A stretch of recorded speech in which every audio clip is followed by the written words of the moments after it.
A briga generalizada que acabou em morte na capital. Depois de pegar uma arma da polícia, a mulher teria apontado para os PMs e acabou baleada.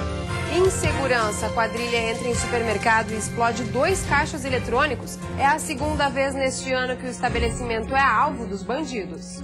Máquinas paradas. Como vão ficar as obras da SC 403 em Florianópolis depois da desistência do consórcio responsável? E ainda, andamento das obras na Ponte de Laguna é elogiado por ministro do Tribunal de Contas da União. O problema na BR-101 é o trabalho no Morro dos Cavalos. No futebol, decepção dos times catarinenses na Série A do Brasileiro. Depois de mais um tropeço, Criciúma e Figueirense ficam na zona de rebaixamento. O Band Cidade desta segunda-feira já está no ar.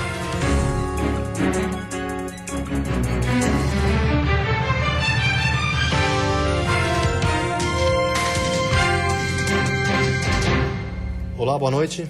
Olá, boa noite. Polícia Militar e Civil abrem inquérito para apurar o que aconteceu ontem na praia de Canasvieiras, no norte da ilha. Uma mulher teria roubado a arma de um policial. Ela foi morta e 2 homens ficaram feridos.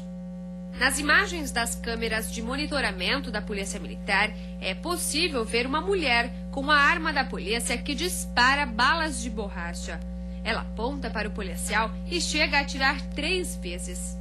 O PM pede para ela largar a espingarda e atira na perna da mulher. O marido dela pega a arma e também é baleado pelo policial. O helicóptero dos bombeiros e o SAMU foram acionados para o resgate. A bala disparada pelo policial atingiu uma artéria na perna de Crislândia Soledade dos Santos, de 28 anos. Ela perdeu muito sangue e morreu ao dar entrada no hospital. O marido dela, Demison de Oliveira, continua internado. Já o irmão de Crislândia também ficou ferido na troca de tiros e foi preso pela polícia.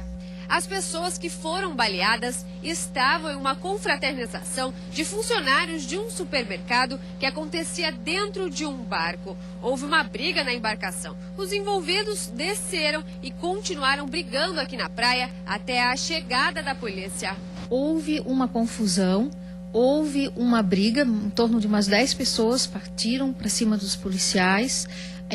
Nesta confusão, uma mulher conseguiu pegar um armamento que é a 12 dos policiais, que é o armamento com... Santa Catarina afirma que o policial não quis tirar a vida da mulher, já que o disparo foi feito na perna. Mesmo assim, as polícias civil e militar abriram inquérito para apurar os fatos. Este especialista em segurança avaliou as imagens das câmeras de segurança e afirmou que a atitude dos policiais foi correta. Aparentemente, a ação da PM, no momento que ela dispara contra a mulher, depois contra o homem, foi em legítima defesa. Era uma pessoa que estava armada, era uma calibre 12, embora fosse com munição menos letal, que é a munição de borracha, ela pode ser letal se ela for de perto. Em Barra Velha, o supermercado foi alvo de uma quadrilha de caixeiros pela segunda vez nesse ano. A quadrilha agiu na madrugada de domingo. Os caixeiros chegaram em 4 carros. Fortemente armados, eles renderam o vigilante e seguiram até a entrada do supermercado para detonar os caixas eletrônicos. Moradores que preferiram não gravar entrevista afirmam ter ouvido 2 explosões e cerca de 8 tiros.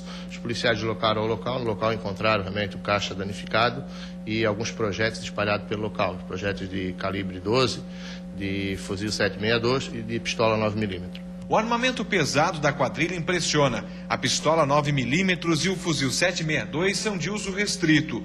Com o impacto das explosões, os vidros ficaram estilhaçados e cédulas espalhadas pelo chão, que sequer foram levadas pelos caixeiros. Um montante de cerca de R$37 mil.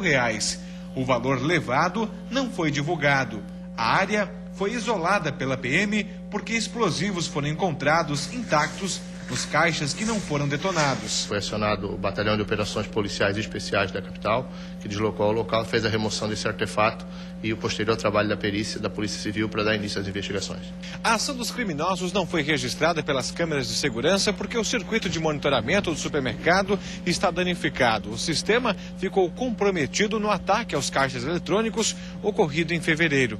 Essa foi a segunda vez, só neste ano, que o supermercado foi alvo da violência de quadrilhas especializadas em explosões de caixas eletrônicos. Há 2 meses, os estragos foram semelhantes. Os terminais ficaram completamente destruídos. A cobertura foi danificada e a porta principal estilhaçada. E vai ser julgado amanhã o homem acusado de ajudar a matar um policial civil em Lages em junho do ano passado. Veja como vai funcionar a sessão. O júri popular está programado para acontecer às 10 horas da manhã desta terça-feira no Fórum de Lages. Jeovã Brasil de Oliveira, acusado de ajudar a matar o policial civil Ari dos Santos, no dia 27 de junho de 2013, será julgado pelo crime.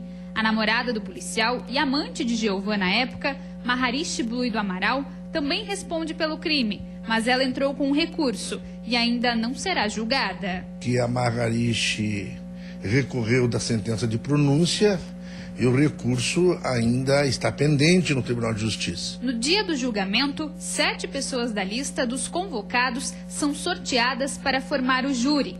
Depois da composição do conselho, serão apresentadas as provas e filmagens feitas no dia em vídeo. Após a apresentação das provas, as testemunhas de acusação e defesa são interrogadas. E depois, o réu é interrogado. O júri está previsto para iniciar às 10 horas da manhã, mas os debates deverão iniciar pelo final da tarde, porque nós temos de 8 a 9 horas de exibição de prova oral. A expectativa é que a sentença saia no mesmo dia. No dia 17 de junho, o policial civil Ari dos Santos teve o corpo encontrado após um acidente de trânsito na BR-116 em Correia Pinto. Depois da investigação, se concluiu que a causa da morte não teria sido o acidente, e sim um homicídio cometido pela namorada Maharishi e o então amante dela, Jeovã. A ideia dos acusados, segundo as investigações, era ocultar o corpo no interior de Correia Pinto. Na época do crime, um laudo médico confirmou a morte do policial por hemorragia interna causada por espancamento. Maharishi e Jeovã foram indiciados por homicídio duplamente qualificado. Os dois estão detidos nos presídios regionais de Lages. Uma lotérica foi assaltada hoje à tarde no bairro Córrego Grande, na capital. Câmeras de segurança registraram a ação.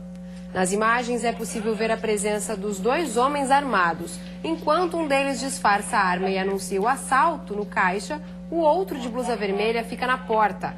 O atendente entrega o dinheiro e os bandidos saem tranquilamente. Os clientes que estavam na fila parecem nem ter percebido a ação dos bandidos. E a seguir, acidentes de trabalho. Homens com idade entre 20 e 49 anos são maioria entre as vítimas em Santa Catarina. E ainda risco de desabamento. Mulher luta na justiça para conseguir acordo com construtora que entregou apartamentos com problemas estruturais.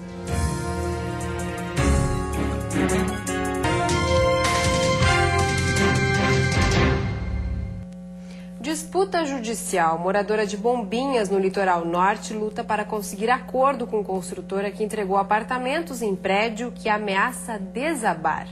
O que era para ser a realização de um sonho acabou se tornando uma grande dor de cabeça. Há 6 anos, Dona Liliane trocou a casa onde morava, de frente para o mar em Bombinhas, por 3 apartamentos novos neste condomínio. Depois de poucos meses, os problemas começaram a aparecer nos imóveis. Rachaduras, infiltrações e até curtos-circuitos. Eu não temo, eu morro de medo. Tanto que eu não quero mais ficar aqui. Eu quero ir embora daqui. Esse homem tem que fazer alguma coisa, tomar alguma providência para que eu saia desse apartamento. Só isso que eu quero. Ainda nós temos um problema em questão dos moradores que estão residindo lá na edificação. Que ao ver da Defesa Civil, eles deveriam ser relocados para um local seguro para que a empresa possa prestar o serviço lá necessário para estabilizar a edificação e as manutenções necessárias, sem trazer prejuízo para a integridade física das pessoas. Na última semana, Kátia, que é filha de Liliane, acabou vítima dos problemas do prédio. Ela escorregou no chão molhado devido a uma infiltração e acabou com a perna lesionada. Para o advogado da família, a situação precisa ser resolvida imediatamente. Processo tramitando na prefeitura, processo tramitando na Defesa Civil e agora, recentemente, vai haver a intervenção do Ministério Público. Atualmente, a construtora responsável pelo condomínio trabalha no reforço da estrutura do imóvel. Entretanto, ainda não há negociação sobre os prejuízos dos moradores e a disponibilização de residência provisória durante a obra. Sobre o risco de desmoronamento, o advogado da construtora informou por telefone que contesta o laudo emitido pela Defesa Civil e que uma empresa especializada em engenharia foi contratada e atestou que o prédio é habitável e que não há risco de desmoronamento no local. E hoje é o Dia Mundial em memória às vítimas de acidentes de trabalho. Em Santa Catarina, homens com idade entre 20 e 49 anos são maioria. Casos como esse, em que um trabalhador morreu eletrocutado este ano no sul do estado, infelizmente são comuns. De acordo com um relatório da Diretoria de Vigilância Epidemiológica de Santa Catarina, um trabalhador morre a cada 29 horas no estado. Os dados são do Sistema de Informação de Mortalidade, que calcula o número de casos fatais de acidentes de trabalho usando uma metodologia diferente da Previdência Social. O INSS, ele anota as mortes por acidente de trabalho de quem tem carteira de trabalho assinada, né? Já a declaração de óbito, que é preenchida para todo mundo, também pergunta se foi acidente de trabalho, sim ou não. E esse ano de 2012, a gente viu que a declaração de óbito registrou o dobro de acidente de trabalho. No ano de 2012, segundo esse mesmo relatório, 305 pessoas morreram no estado por acidentes de trabalho. 50% desses casos estão ligados aos transportes, principalmente motociclistas. Em seguida vem as quedas, com 22%. Além das mortes, a falta de segurança no trabalho traz várias outras consequências. Uma delas é a superlotação dos hospitais. Um levantamento feito pela Vigilância Sanitária em hospitais como o Regional do Oeste, em Chapecó, o Celso Ramos, aqui na capital, e as UPAs Norte e Sul, também em Florianópolis, mostrou que 40% dos atendimentos realizados no mês em que foi feito o levantamento estavam relacionados a acidentes de trabalho. Além disso, há também quem fica impossibilitado de voltar a trabalhar por falta de cuidado no ambiente de trabalho. É o caso da Sônia, que atuou por 2 anos e meio em uma empresa de telemarketing e outros 3 como telefonista. Depois disso, ao fazer um exame admissional para um novo emprego nesta mesma área, foi reprovada por ter 60% de surdez em um dos ouvidos. Faltou o comprometimento da empresa com o colaborador, sabendo que ele está trabalhando com a voz e com a audição, que é um órgão que ele não se regenera, que é a audição. Depois de perdido, perdeu.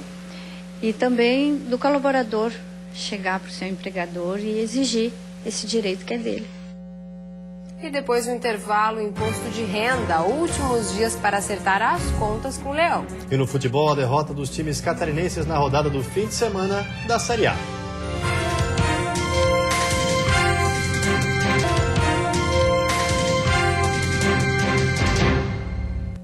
Em Santa Catarina, mais da metade dos contribuintes já fizeram a declaração do imposto de renda. Mas para quem ainda não acertou as contas com o Leão, é importante ficar atento, já que o prazo encerra nesta quarta-feira. Pela internet, através do computador, do celular e até mesmo buscando a ajuda de um profissional da contabilidade. As formas de declarar o imposto de renda são várias e mesmo assim tem quem há pouco menos de 2 dias do encerramento do prazo não tenha tirado um tempinho. De acordo com o último balanço da Receita Federal, faltam cerca de 35% dos contribuintes para alcançar a estimativa de 1.050.000 declarações em Santa Catarina. É aconselhável não deixar para o último dia e mesmo que falte algum documento, o ideal é enviar a declaração e depois fazer uma retificação. Quem ainda vai declarar pode destinar parte do tributo para o FIA, Fundo da Infância e Adolescência. Segundo esse delegado, a opção aparece para moradores de municípios cadastrados e não gera perdas ou despesas na declaração. Doação, na verdade, é uma forma cidadã em que o próprio contribuinte pode escolher aonde o seu recurso vai ser aplicado. É uma forma do próprio contribuinte exercer sua cidadania e auxiliar as entidades. Pessoas que somaram rendimentos superiores a R$ 25.600 no ano. Tiveram rendimentos não tributáveis superiores a R$ 40.000, que obtiveram ganho de capital ao vender algum bem, tiveram lucro na Bolsa de Valores ou então possuem imóveis que somem mais de R$300 mil. Dúvidas podem ser retiradas pelo Receita Fone ou pelo Receita Net. Uma massa de ar seco deixa terça-feira com nevoeiros ao amanhecer e sol entre nuvens em todas as regiões. As temperaturas continuam amenas. A mínima deve ficar em 7 graus na Serra e a máxima em 24 no sul, Vale do Itajaí e Litoral Norte. No Planalto Norte, mínima de 10 e máxima de 19 graus. Na região oeste e Grande Florianópolis, máximas entre 21 e 22 graus. E agora o futebol, um fim de semana amargo para os times catarinenses. Apenas o Joinville, pela Série B, conseguiu um resultado positivo. Confira como foi. O Joinville foi logo marcando com Edgar Júnior.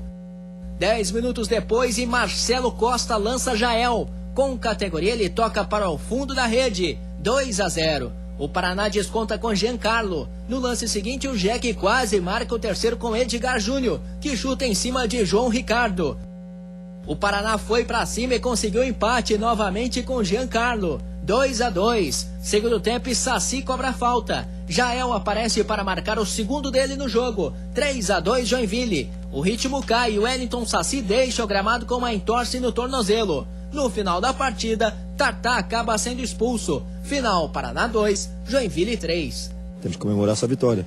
Só que, às vezes, a vitória encobre alguns erros que a equipe cometeu e que já conversamos agora no vestiário. Eu não espero no outro dia, eu sempre converso com os jogadores em 5, 10 minutos.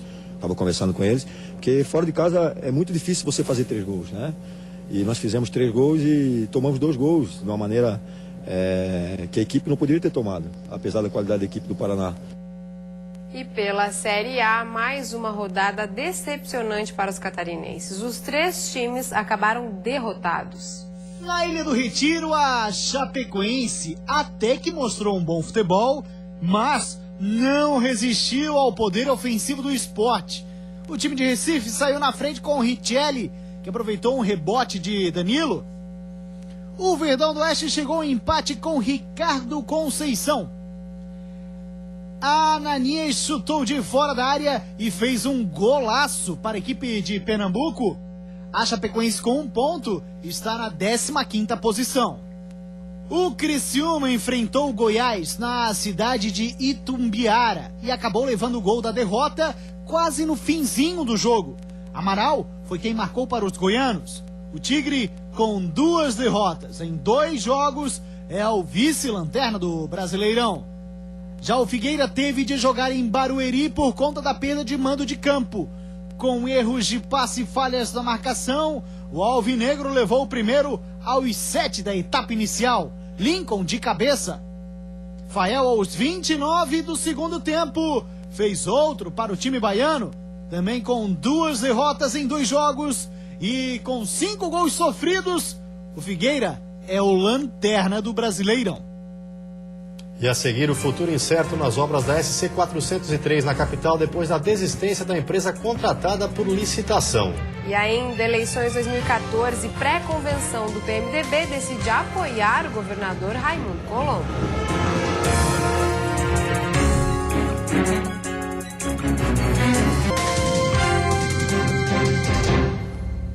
Hoje à tarde, o governador Raimundo Colombo recebeu o balanço do Fundo de Apoio aos Municípios, o Fundam. Segundo o governo, as avaliações até o momento são positivas. O Fundam já aprovou 169 projetos em 143 municípios catarinenses. Um investimento que chega à casa dos 230 milhões de reais. O principal critério para a distribuição dos recursos é o número de habitantes de cada cidade. As prefeituras podem apresentar até 2 projetos de investimento em áreas prioritárias como saúde, educação, infraestrutura e saneamento básico. Muitos é compra de veículo, compra de ônibus, compra de equipamentos, né? Escavadeira, patrola, caminhões, né? E muitos também na construção de avenidas, de ruas dentro das cidades. Só para você ter uma ideia, nesse primeiro pacote já foram autorizadas 1.201 ruas. Eleições 2014, o maior partido de Santa Catarina definiu os rumos para o pleito de outubro. Após uma disputa acirrada, o PMDB decidiu continuar apoiando o governador Raimundo Colombo. A decisão foi tomada neste sábado na Assembleia Legislativa. Cerca de 2.000 pessoas participaram da pré-convenção do Partido do Movimento Democrático Brasileiro, o PMDB de Santa Catarina. Tiveram direito a voto os membros do Diretório Estadual, deputados estaduais e federais e os delegados municipais registrados no Tribunal Regional Eleitoral. Foram registrados 585 votos. 226 foram a favor de uma candidatura própria do partido, mas a maioria, com 359 votos, decidiu pela permanência da coligação com o PSD, apoiando o governador Raimundo Colombo.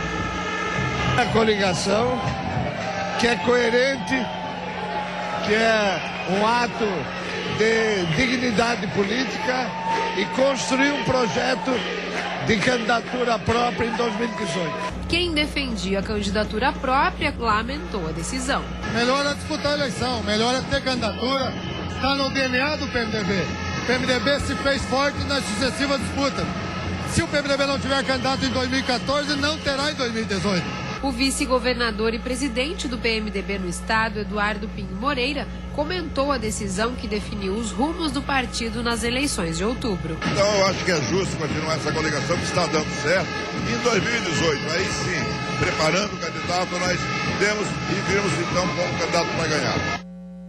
Após o anúncio de desistência da empresa contratada através de licitação, o futuro das obras na SC 403 em Florianópolis é incerto. Segundo o levantamento do governo do estado, foram cumpridos apenas 5% do contrato. Pelo planejamento inicial, as obras na SC 403, que dá acesso ao bairro dos Ingleses, no norte da ilha, deveriam ficar prontas em setembro. Mas a empresa responsável pelo projeto desistiu dos trabalhos depois de constantes atrasos e até de um acidente envolvendo um ônibus durante um trabalho de detonação de rochas. Pelo que a gente está vendo, vai 2 anos ou mais, né? Ou mais. Infelizmente, parece que o que vai acontecer, mais uma vez, é o descaso para com a população.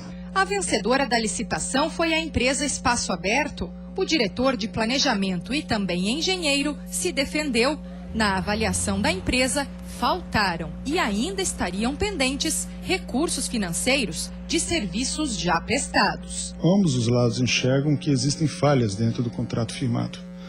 Então, decorrente dessas falhas, tanto por parte de projetos, por parte da ordem financeira, é que nos levou a fazer essa proposta de uma rescisão consensual. Para a Procuradoria-Geral do Estado, que vai formalizar a rescisão nos próximos dias, ainda será preciso avaliar se foram cometidas infrações enquanto o contrato estava em vigor. A obra tinha orçamento de quase 36 milhões de reais, dos quais cerca de 890 mil já haviam sido pagos à empresa.